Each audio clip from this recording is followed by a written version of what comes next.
जय श्री हरि मित्रों। बृहस्पतिवार व्रत कथा। प्राचीन समय की बात है। एक नगर में एक बड़ा व्यापारी रहता था। वह जहाज़ों में माल लदवाकर दूसरे देशों में भेजा करता था। वह जिस प्रकार अधिक धन कमाता था उसी प्रकार जी खोलकर दान भी करता था, परंतु उसकी पत्नी अत्यंत कंजूस थी। वह किसी को एक दमड़ी भी नहीं देने देती थी। एक बार सेठ जब दूसरे देश व्यापार करने गया तो पीछे से बृहस्पति देव ने साधु वेश में उसकी पत्नी से भिक्षा मांगी। व्यापारी की पत्नी बृहस्पति देव से बोली, हे साधु महाराज, मैं इस दान और पुण्य से तंग आ गई हूँ। आप कोई ऐसा उपाय बताएं जिससे मेरा सारा धन नष्ट हो जाए और मैं आराम से रह सकूं। मैं यह धन लूटता हुआ नहीं देख सकती। बृहस्पति देव ने कहा, हे देवी, तुम बड़ी विचित्र हो। संतान और धन से कोई दुखी होता है। अगर अधिक धन है तो इसे शुभ कार्य में लगाओ। कुंवारी कन्याओं का विवाह करवाओ, विद्यालय और बाग बगीचों का निर्माण कराओ। ऐसे पुण्य कार्य करने से तुम्हारा लोक परलोक सार्थक हो सकता है। परंतु साधु की इन बातों से व्यापारी की पत्नी को खुशी नहीं हुई। उसने कहा, मुझे ऐसे धन की आवश्यकता नहीं है जिसे मैं दान दूं।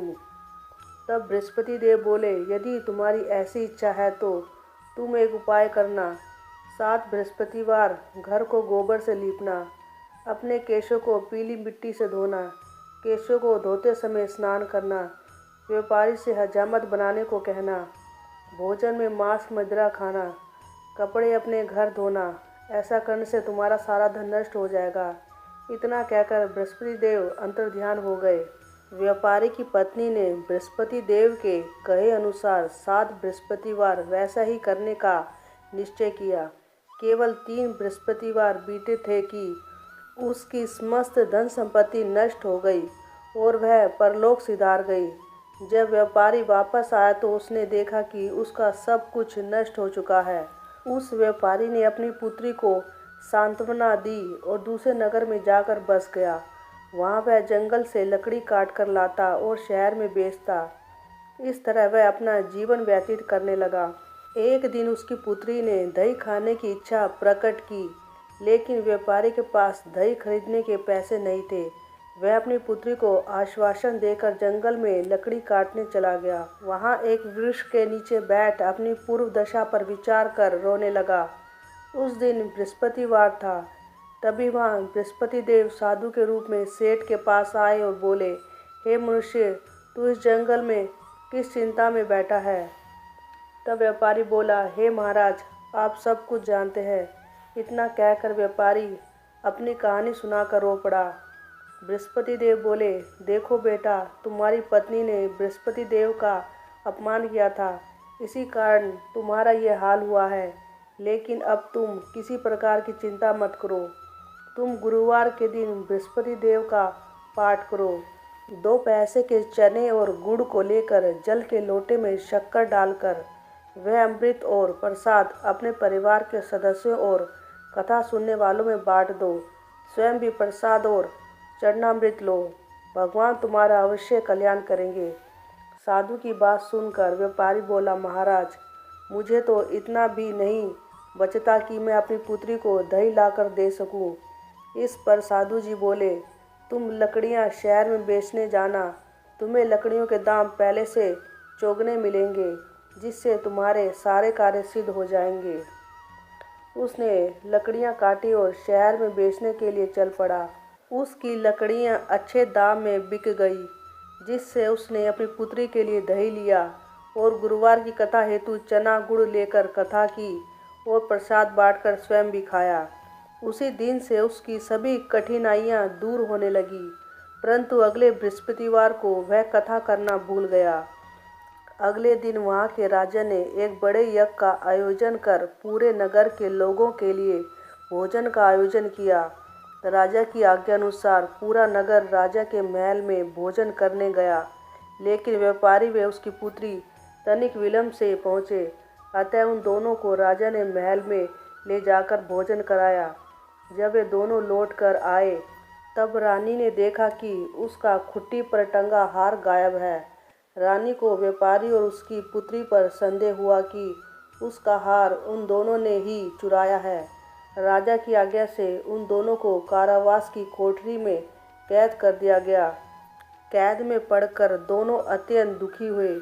वहाँ उन्होंने बृहस्पति देवता का स्मरण किया। बृहस्पति देव ने प्रकट होकर व्यापारी को उसकी भूल का आभास कराया और उन्हें सलाह दी कि गुरुवार के दिन कैद खाने के दरवाजे पर तुम्हें 2 पैसे मिलेंगे। उनसे तुम चने और मुनका मंगवा कर विधि पूर्वक बृहस्पति देवता का पूजन करना, तुम्हारे सब दुख दूर हो जाएंगे। बृहस्पतिवार को कैद खाने के द्वार पर उन्हें 2 पैसे मिले। बाहर सड़क पर एक स्त्री जा रही थी। व्यापारी ने उसे बुलवाकर गुड़ और चने लाने को कहा। इस पर वह स्त्री बोली, मैं अपनी बहू के लिए गहने लेने जा रही हूँ, मेरे पास समय नहीं है। इतना कहकर वह चली गई। थोड़ी देर बाद वहाँ से एक और स्त्री निकली। व्यापारी ने उसे बुलाकर कहा कि ए बहन, मुझे बृहस्पतिवार की कथा करनी है, तुम मुझे 2 पैसे का गुड़ चना ला दो। बृहस्पति देव का नाम सुनकर वह स्त्री बोली, भाई मैं तुम्हें अभी गुड़ चना लाकर देती हूँ। मेरा इकलौता पुत्र मर गया है, मैं उसके लिए कफन लेने जा रही हूँ, लेकिन मैं पहले तुम्हारा काम करूँगी, उसके बाद अपने पुत्र के लिए कफन लाऊंगी। वह स्त्री बाजार से व्यापारी के लिए गुड़ चना ले आई और स्वयं भी बृहस्पति देव की कथा सुनी। कथा के समाप्त होने पर वह स्त्री कफन लेकर अपने घर गई। घर पर लोग उसके पुत्र की लाश को राम नाम सत्य है कहते हुए शमशान ले जाने की तैयारी कर रहे थे। स्त्री बोली, मुझे अपने लड़के का मुख देख लेने दो। अपने पुत्र का मुख देखकर उस स्त्री ने उसके मुंह में प्रसाद और चरणामृत डाला। प्रसाद और चरणामृत के प्रभाव से वह पुनः जीवित हो गया। पहली स्त्री जिसने बृहस्पति देव का निरादर किया था, वह जब अपने पुत्र के विवाह हेतु पुत्र वधू के लिए गहने लेकर लौटी और जैसे ही उसका पुत्र घोड़ी पर बैठकर निकला, वैसे ही घोड़ी ने ऐसी उछाल मारी कि वह घोड़ी से गिरकर मर गया। यह देख स्त्री रो रो कर बृहस्पति देव से क्षमा याचना करने लगी। उस स्त्री की याचना से बृहस्पति देव साधु वेश में वहां पहुंचकर कहने लगे, हे देवी, तुम्हें अधिक विलाप करने की आवश्यकता नहीं है। यह बृहस्पति देव का अनादर करने के कारण हुआ है। तुम वापस जाकर मेरे भक्त से क्षमा मांगकर कथा सुनो, तभी तुम्हारी मनोकामना पूर्ण होगी। जेल में जाकर उस स्त्री ने व्यापारी से माफ़ी मांगी और कथा सुनी। कथा के उपरांत वह प्रसाद और चरणामृत लेकर अपने घर वापस गई। घर आकर उसने चरणामृत अपने मरे पुत्र के मुख में डाला। चरणामृत के प्रभाव से उसका पुत्र भी जीवित हो उठा। उसी रात बृहस्पति देव राजा के सपने में आए और बोले, हे राजन, तुमने जिस व्यापारी और उसकी पुत्री को जेल में कैद कर रखा है, वह बिल्कुल निर्दोष है। तुम्हारी रानी का हार वहीं खुट्टी पर टंगा है। दिन निकला तो राजा रानी ने हार खुट्टी पर लटका हुआ देखा। राजा ने उस व्यापारी और उसकी पुत्री को रिहा कर दिया और उन्हें आधा राज्य देकर उसकी पुत्री का विवाह उच्च कुल में करवाकर दहेज में हीरे जवाहरात दिए। श्रीमन नारायण नारायण हरि हरि।